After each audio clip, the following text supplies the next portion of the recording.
Have you ever been in this situation? I wonder why Path of Nowhere never released a cute lolly character. Why do they always release scary and badass characters? I wish we have a new character that is a literal child. Life is tough. At least that's what I feel. But not everyone knows what it's like every day.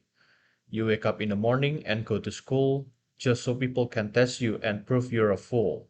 But then here comes our light and savior OwO. Question is she even good? In this video, we will discuss about OwO starting from her skill set, shackles, and her usability.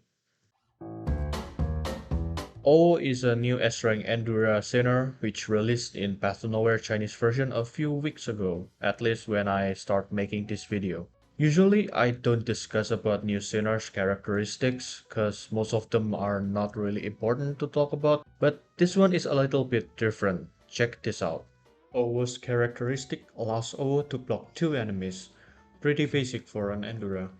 After moving, 7 stars is left at the original position. The skill's name is 7 stars, not a literal 7 stars. And this effect can be triggered at most once every 20 seconds. 7 stars inherit 100% of OwO's maximum health and 100% of defense and magic resistance. Unable to attack, can block 2 enemies, immune to control effects, lasts for the entire battle, and disappears after being attacked 6 times. There can only be at most one 7 stars on the battlefield at the same time. Remember, this is not even her passive, it's her characteristic.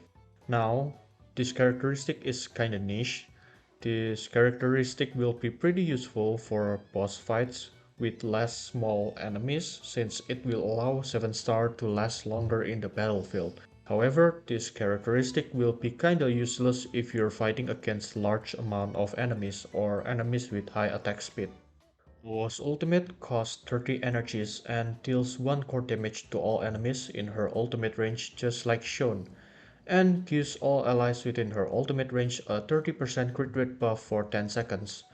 No physical or magic damage dealt by this ultimate. In my opinion, this is a pretty mid ultimate. Your team gains crit rate when OwO is next to them, but it makes me wonder, is this what Endura sinners do? Buffing 30% crit rate to your team is something that Catalyst does as a buffer most of the time, but Aisno decided to give this ultimate to OwO, which, in my opinion, kinda weird. Good Enduras are not only good because they're tanky and can block 2 enemies, they're also good at defending their team and sometimes buff or heal your team. In this case, OwO can give crit rate buff and break multiple enemies' core. However, I don't think she does a good job as an Endura. Even her ultimate cannot do the job properly. I mean 30 energies for core break and 30% crit rate buff with a decent range is pretty balanced. Now, the problem is, most of the time you need to break core as soon as possible. You will prefer core breaking ability that costs low energy per core break. To explain this, here's an example. Would you prefer Labyrinth ultimate that can break 1 core with low energy cost with a cross ultimate range, or an ultimate that literally break all enemies' core in the field by 1 but cost let's say 30 energies? Most of the time, core break ability like Labyrinths will be more flexible to use. OwO's ultimate, on the other hand, requires time to charge and it's gonna suck on breaking boss cores due to how high the ultimate energies cost just to break a single core. Then what about her 30% crit rate buff? In my opinion, it's completely fine, but it's not something crazy though, just balance. So overall, I'm not a fan of her ultimate, that's for sure. Her ultimate don't represent OwO as an Endura as well. Next is her first passive, Lion's Soul. When the 7 stars is on the field, OwO gets a 24% defense increase bonus. Not a good passive I would say since she only gained 24% defense bonus, but her resistance is pretty low already, meaning that she will be very weak against enemies with magic damage, which is really bad considering that her 7 stars can be bricked by enemies easily, and being an Endura is already a mistake in the first place. Her second passive, Wake Up the Lion to Sun Blessings, gives all friendly units within the 9 square grid around OWO an 8% attack bonus. Now, read it again. 8% attack bonus. Is that even huge? Nope, not even close. If it's an 8% damage buff, then I would say it's decent, but since it's an attack buff, meh.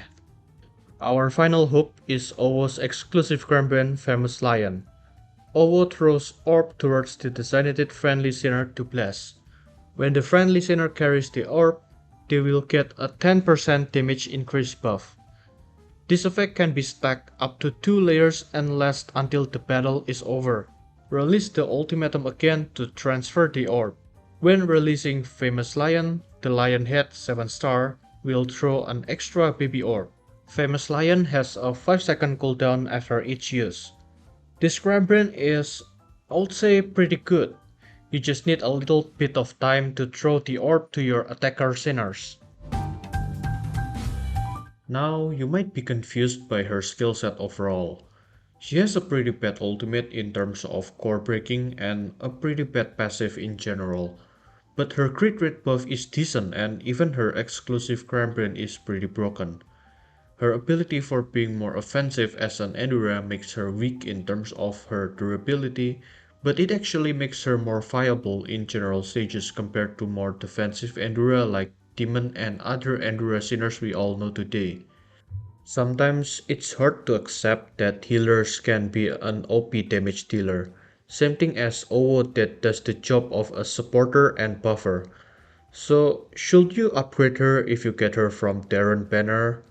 Well, she's not going to be a long-term meta sinner. She might be replaced pretty fast with new upcoming sinners. But she's still a good sinner to build, of course, if you can unlock her exclusive Crambrand as soon as possible, cause OWO without her exclusive Crambrand is literally trash. That's all for today, goodbye.